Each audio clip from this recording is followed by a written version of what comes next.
ओम नमः शिवाय। सुनते हैं शिव पुराण के आगे की कथा।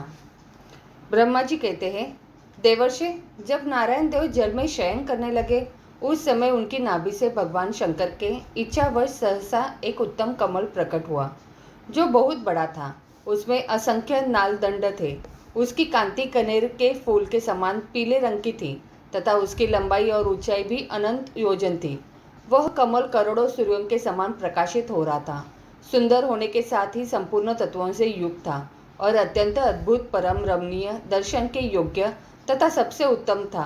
तत्पश्चात कल्याणकारी परमेश्वर सांब सदाशिव ने पूर्ववत प्रयत्न करके मुझे अपने दाहिने अंग से उत्पन्न किया।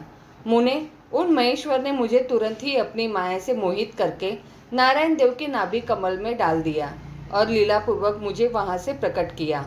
इस प्रकार उस कमल के पुत्र के रूप में मुझ हिरण्यगर्भ का जन्म हुआ।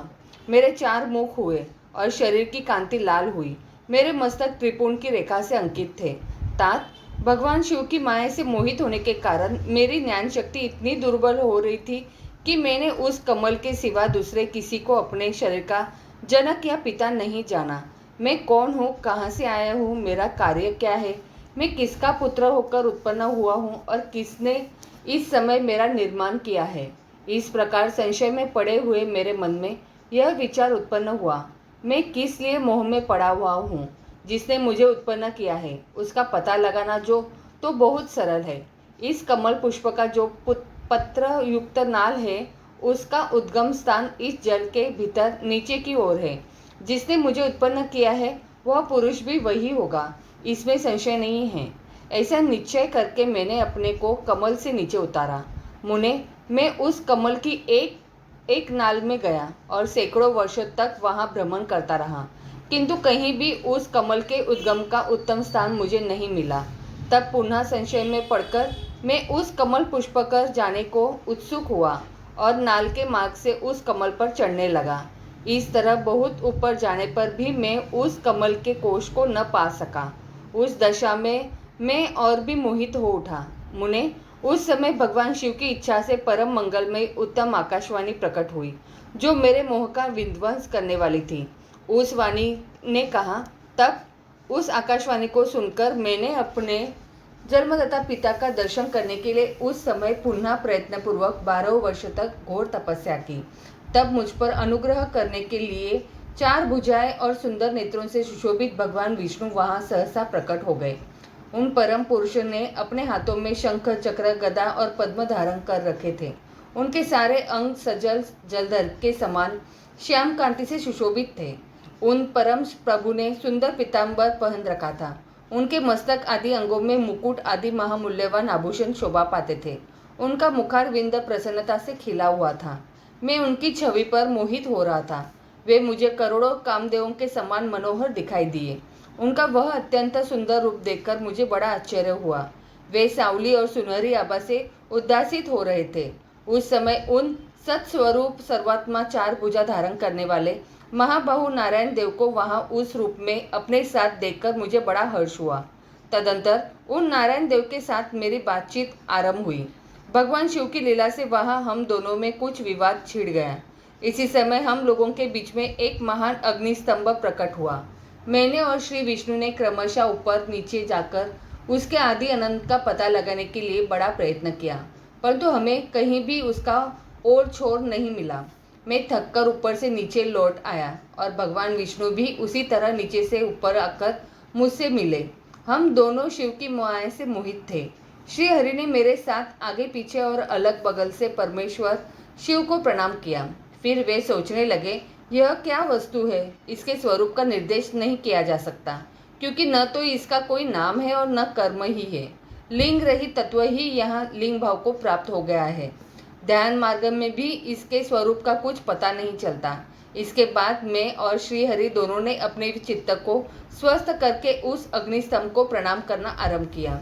हम दोनों बोले, महाप्रभु, हम आपके स्वरूप को नहीं जानते। आप जो कोई भी हो क्यों न हो, आपको हमारा नमस्कार है। महेशान, आप शीघ्र ही हमें अपने यथार्थ रूप का दर्शन कराइए। मुनि श्रेष्ठ इस प्रकार अहंकार से अविष्ट हुए हम दोनों ही वहां नमस्कार करने लगे। ऐसा करते हुए हमारे 100 वर्ष बीत गए। ब्रह्मा जी कहते हैं, मुनि श्रेष्ठ नारद, इस प्रकार हम दोनों देवता गर्व रहित हो निरंतर प्रणाम करते रहे। हम दोनों के मन में एक ही अभिलाषा थी कि इस ज्योतिर्लिंग के रूप में प्रकट हुए परमेश्वर प्रत्यक्ष दर्शन दे। भगवान शंकर दिनों के प्रतिपालक, अहंकारियों का गर्व चूर्ण करने वाले तथा सबके अविनाशी प्रभु है। वे हम दोनों पर दयालु हो गए। उस समय वहां उन सुर श्रेष्ठ से ओम ओम ऐसा शब्द रूप नाद प्रकट हुआ, जो स्पष्ट रूप से सुनाई देता था। वह नाद लुप स्वर में अभिव्यक्त हुआ था। जोर से प्रकट होने वाले उस शब्द के विषय में यह क्या है, ऐसा सोचते हुए समस्त देवताओं के आराध्य भगवान विष्णु मेरे साथ संतुष्ट चित्त से खड़े रहे। वे सर्वथा वैरव भाव से रहित थे। उन्होंने लिंग के दक्षिण भाग में सनातन आदि वर्ण आकार का दर्शन किया, उत्तर भाग में उकार का, मध्य भाग में मकार का और अंत में ओम इस नाद का साक्षात दर्शन एवं अनुभव किया। दक्षिण भाग में प्रकट हुए आदिवर्ण आकार को सूर्यमंडल के समान तेजो में देखकर जब उन्होंने उत्तर भाग में दृष्टिपात किया, तब वहां उकार वर्ण अग्नि के समान दीप्तिशाली दिखाई दिया। मुनि श्रेष्ठ, इसी तरह उन्होंने मध्य भाग में मकार को चंद्रमंडल के समान उज्ज्वल कांति से प्रकाशमान देखा। तदंतर जब उसके ऊपर दृष्टि डाली, तब शुद्ध स्फटिक माणिक ने समान निर्मल प्रभा से युक्त, तुरीयातीत, अमल, निष्कल, निरुपद्रव, निर्दंड, अद्वितीय, शून्यमय, ब्राह्म्य और अभ्यंतरंग के भेद से रहित, बाह्यंतरंग भेद से युक्त, जगत के भीतर और बाहर स्वयं ही स्थित, आदि, मध्य और अंत से रहित, आनंद के आदि कारण तथा सबके परम आश्रय, सत्य, आनंद एवं अमृत स्वरूप पर ब्रह्म का साक्षात्कार किया। उस समय श्री हरि यह सोचने लगे कि यह अग्निस्तंभ यहाँ कहाँ से प्रकट हुआ है। हम दोनों फिर इसकी परीक्षा करें। मैं इस अनुपम अनल स्तंभ के नीचे आ जाऊंगा। ऐसा विचार करते हुए श्री हरि ने वेद और शब्द दोनों के आवेश से युक्त विश्वात्मा शिव का चिंतन किया। तब वहां एक ऋषि प्रकट हुए, जो ऋषि समूह के परम स्वरूप माने जाते हैं। उन्हीं ऋषि के द्वारा परमेश्वर श्री विष्णु ने जाना कि इस शब्द ब्रह्ममय शरीर वाले परम लिंग के रूप में साक्षात पर ब्रह्म स्वरूप महादेव जी ही यहाँ प्रकट हुए हैं। ये चिंता रहित रुद्र है, जहाँ जाकर मन सहित वाणी से प्राप्त किए बिना ही लौट आती है। उस पर ब्रह्म परमात्मा शिव का वाचक एकाक्षर ही है। वे इसके वाच्यार्थ रूप है। वह परम कारण, ऋतु, सत्य, आनंद एवं अमृत स्वरूप परात्पर पर ब्रह्म एकाक्ष का वाच्य है। प्रणव के एक अक्षर आकार से जगत के बीजभूत अंड जलमा भगवान ब्रह्म का बोध होता है। उसके दूसरे एक अक्षर उकार से परम कारण रूप श्री हरि का बोध होता है और तीसरे एक अक्षर से मकार से भगवान नील लोहित शिव का ज्ञान होता है। आकार सृष्टि करता है, उकार मोह में डालने वाला है और मकार नित्य अनुग्रह करने वाला है। मकार बोध्य सर्वव्यापी शिव बीजी है और अकार संज्ञक मुझ ब्राह्मण को बीज कहते हैं। उकार नामधारी श्री हरि योनि है। प्रधान और पुरुष के भी ईश्वर जो महेश्वर है, वे बीजी, बीज और योनि भी है। उन्हीं के नाद कहा गया है। बीजी अपनी इच्छा से ही अपने बीज को अपने अनेक रूपों में विभक्त करके स्थित है। इन बीजी भगवान महेश्वर के लिंग से आकार रूप बीज प्रकट हुआ, जो उकार रूप योनि में स्थापित होकर सब और बढ़ने लगा। वह सुवर्णमय अंड के रूप में ही बताने योग्य था। उसका और कोई विशेष लक्षण नहीं लक्षित होता था। वह दिव्य अंड अनेक वर्षों तक जल में ही स्थित रहा। तदंतर 1000 वर्ष के बाद उस अंड के 2 टुकड़े हो गए। जल में स्थित हुआ वह अंड अजन्मा ब्रह्मा जी की उत्पत्ति का स्थान था और साक्षात महेश्वर के आघात से ही फूटकर 2 भागों में बढ़ गया था। उस अवस्था में उसका ऊपर स्थित हुआ सुवर्णमय कपाल बड़ी शोभा पाने लगा। वही भूलोक के रूप में प्रकट हुआ तथा जो उसका दूसरा नीचे वाला कपाल था, वही यह 5 लक्षणों से युक्त पृथ्वी है।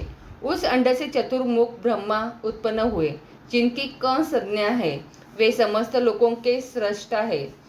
इस प्रकार वे भगवान महेश्वर ही अ, उ और म इन त्रिविध रूपों में वर्णित हुए हैं। इसी अभिप्राय से उन ज्योतिर्लिंग स्वरूप सदाशिव ने ओम ओम ऐसा कहा। यह बात यजुर्वेद के श्रेष्ठ मंत्र कहते हैं। यजुर्वेद के श्रेष्ठ मंत्रों का यह कथन सुनकर ऋचाओं और साम मंत्रों ने भी हमसे आदरपूर्वक कहा, हे हरे, हे ब्रह्मन, यह बात ऐसी ही है। इस तरह देवेश्वर शिव को जानकर श्री हरि ने शक्ति संभूत मंत्रों द्वारा उत्तम एवं महान अभ्युदय से शोभित होने वाले उन महेश्वर देव का स्तवन किया। इसी बीच में मेरे साथ विश्वपालक भगवान विष्णु के एक और भी अद्भुत एवं सुंदर रूप देखा। मुने, वह रूप 5 मुखों और 10 भुजाओं से अलंकृत था। उसकी कांति कपूर के समान गौर थी। वह नाना प्रकार की छटाओं से छविमान और भांति भांति के आभूषणों से विभूषित था। उस परम उदार महापराक्रमी और महापुरुष के लक्षणों से संपन्न अत्यंत उत्कृष्ट रूप का दर्शन करके मैं और श्री हरि दोनों कृतार्थ हो गए। तत्पश्चात परमेश्वर भगवान महेश प्रसन्न हो अपने दिव्य शब्दमय रूप को प्रकट करके हंसते हुए खड़े हो गए। आकार इनका मस्तक और आकार ललाट है। इकार दाहिना और इकार बाया नेत्र है। उकार को उनका दाहिना और उकार को बाया कान बताया जाता है। त्रुकार को उन परमेश्वर का दाया कपोल है और रुकार को बाया। रू और लू ये उनकी नासिका के दोनों छिद्र है। एकार उन सर्वव्यापी प्रभु का ऊपरी ओष्ठ है और ऐकार अधर। ओकार तथा ओकार ये दोनों क्रमशः उनकी ऊपर और नीचे की 2 दंत पंक्तियां हैं। अम और अमहा उन देवाधिदेव शूलधारी शिव के दोनों तालु है। एक आदि 5 अक्षर उनके दाहिने 5 हाथ है और च आदि 5 अक्षर बाएं 5 हाथ। ट आदि और त आदि 5 अक्षर उनके पैर है। पकार पेट है। पकार को दाहिना पार्श्वर बताया जाता है और बकार को बाया पार्श्वर। भकार को कंधा कहते हैं। मकार उन योगी महादेव शंभु का हृदय है। य से लेकर स तक 7 अक्षर सर्वव्यापी शिव के शब्दमय शरीर की 7 धातुएं हैं। हकार उनकी नाभि है और शकार को मेढ्र कहा गया है। इस प्रकार निर्गुण एवं गुण स्वरूप परमात्मा के शब्दमय रूप को भगवती उमा के साथ देखकर मैं और श्री हरि दोनों कृतार्थ हो गए। इस तरह शब्द ब्रह्ममय शरीरधारी महेश्वर शिव का दर्शन पाकर मेरे साथ श्री हरि ने उन्हें प्रणाम किया और पुनः ऊपर की ओर देखा। उस समय उन्हें 5 कलाओं से युक्त ओमकार जनित मंत्र का साक्षात्कार हुआ। तत्पश्चात महादेव जी का ओम तत्वमसि यह महावाक्य दृष्टिगोचर हुआ, जो परम उत्तम मंत्र रूप है तथा शुद्ध स्फटिक के समान निर्मल है। फिर संपूर्ण धर्म और अर्थ का साधक तथा बुद्धि स्वरूप गायत्री नामक दूसरा महान मंत्र लक्षित हुआ, जिसमें 24 अक्षर है तथा जो चारों पुरुषार्थ रूपी फल देने वाला है। तत्पश्चात मृत्युंजय मंत्र, फिर पंचाक्षर मंत्र तथा दक्षिणामूर्ति संज्ञक चिंतामणि मंत्र का साक्षात्कार हुआ। इस प्रकार 5 मंत्रों की उपलब्धि करके भगवान श्री हरि उनका जप करने लगे। तदंतर रुअक, यजुहा और साम ये जिनके रूप है, जो ईशों के मुकुटमणि है, ईशान है, जो पुरातन पुरुष है, जिनका हृदय अघोर अर्थात सौम्य है, जो हृदय को प्रिय लगने वाले सर्वगुह्य सदाशिव है, जिनके चरण वाम परम सुंदर है, जो महान देवता है और महान सर्पराज को आभूषण के रूप में धारण करते हैं, जिनके सभी और पैर और सभी नेत्र है, जो मुझ ब्रह्मा के भी अधिपति, कल्याणकारी तथा सृष्टि पालन एवं संहार करने वाले हैं, उन वरदायक संभ शिव का मेरा साथ भगवान विष्णु ने प्रिय वचनों द्वारा संतुष्ट चित्त से स्तवन किया। ब्रह्मा जी कहते हैं, नारद, भगवान विष्णु के द्वारा की हुई अपनी स्तुति सुनकर करुणानिधि महेश्वर बड़े प्रसन्न हुए और उमादि देवी के साथ सहसा वहां प्रकट हो गए। उस समय उनके 5 मुख और प्रत्येक मुख में 3-3 नेत्र शोभा पाते थे। भाल देश में चंद्रमा का मुकुट सुशोभित था।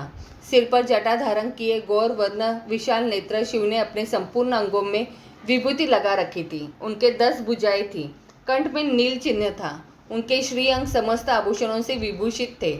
उन सर्वांगन सुंदर शिव के मस्तक भस्ममय त्रिपुण से अंकित थे। ऐसे विशेषणों से युक्त परमेश्वर महादेव जी को भगवती उमा के साथ उपस्थित देख मैंने और भगवान विष्णु ने पुनः प्रिय वचनों द्वारा उनकी स्तुति की। तब पाप हरि करुणा कर भगवान महेश्वर ने प्रसन्नचित्त होकर उन श्री विष्णुदेव को श्वास रूप से वेद का उपदेश दिया। मुने, उनके बाद शिव ने परमात्मा श्री हरि को गुह्य ज्ञान प्रदान किया। फिर उन परमात्मा ने कृपा करके मुझे भी वह ज्ञान दिया।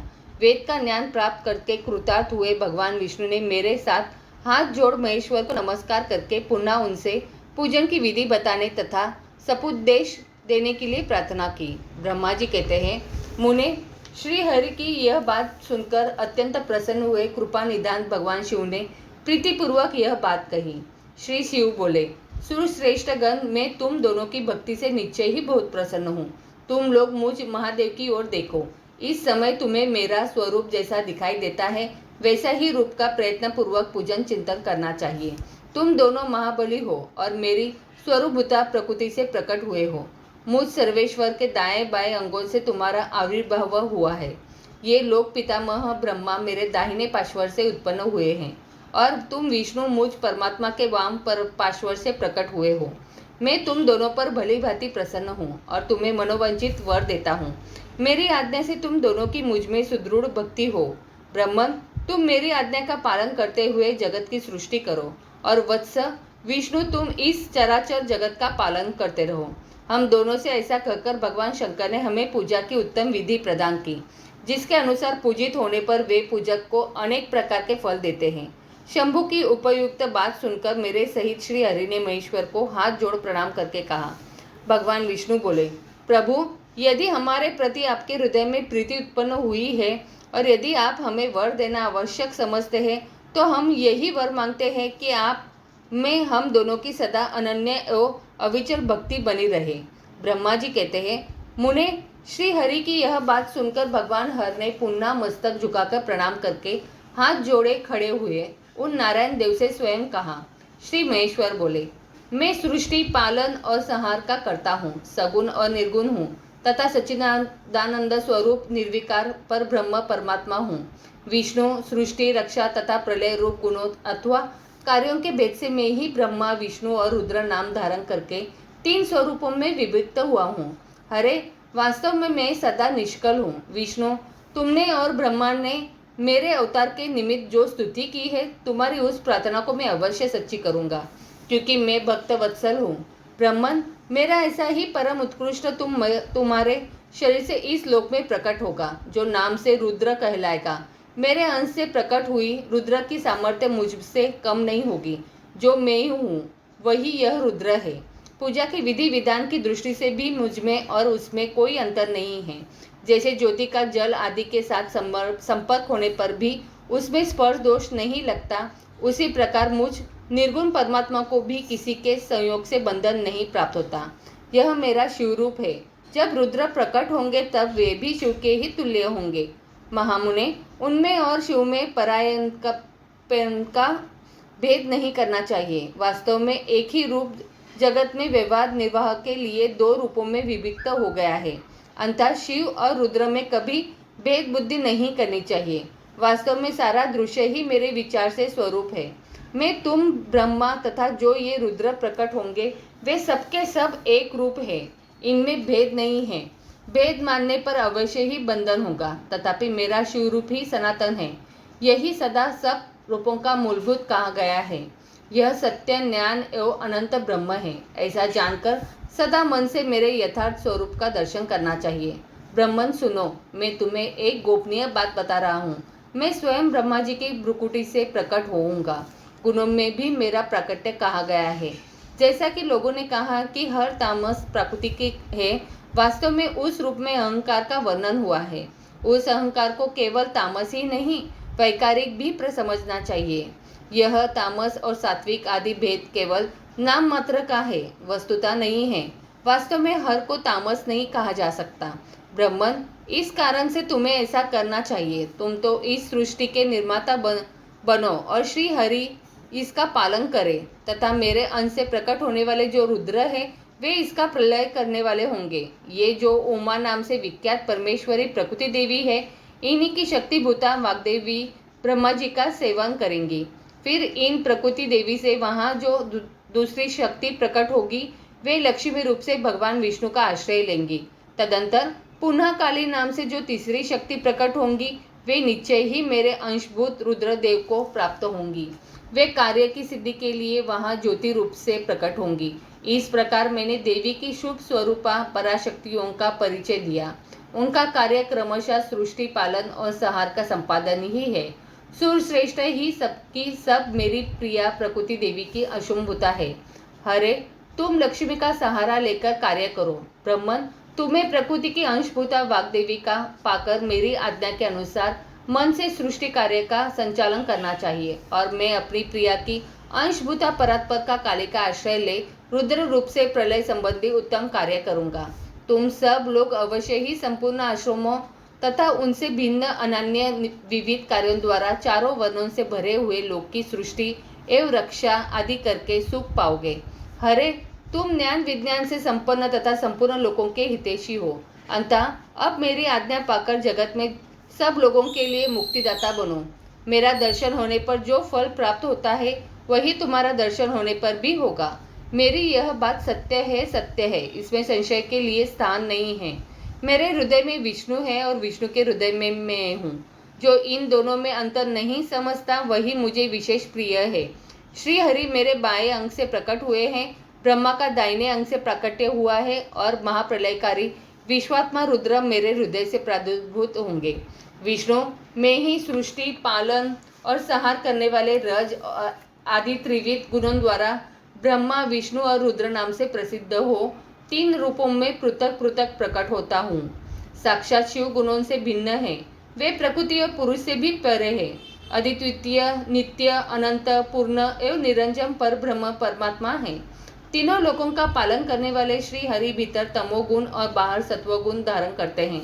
त्रिलोकी का संहार करने वाले रुद्रदेव भीतर सत्वगुण और बाहर तमोगुण धारण करते हैं तथा त्रिभुवन की सृष्टि करने वाले ब्रह्मा जी बाहर और भीतर से भी रजोगुणी ही है। इस प्रकार ब्रह्मा, विष्णु तथा रुद्र इन तीन देवताओं में गुण हैं, परंतु शिव गुणातीत माने गए हैं। विष्णु, तुम मेरी आज्ञा से इन सृष्टिकर्ता पितामह का प्रसन्नता पूर्वक पालन करो। ऐसा करने से तीनों लोकों में पूजनीय होगे। आगे की कथा अगले अध्याय में। तो बोलो प्रेम से हर हर महादेव।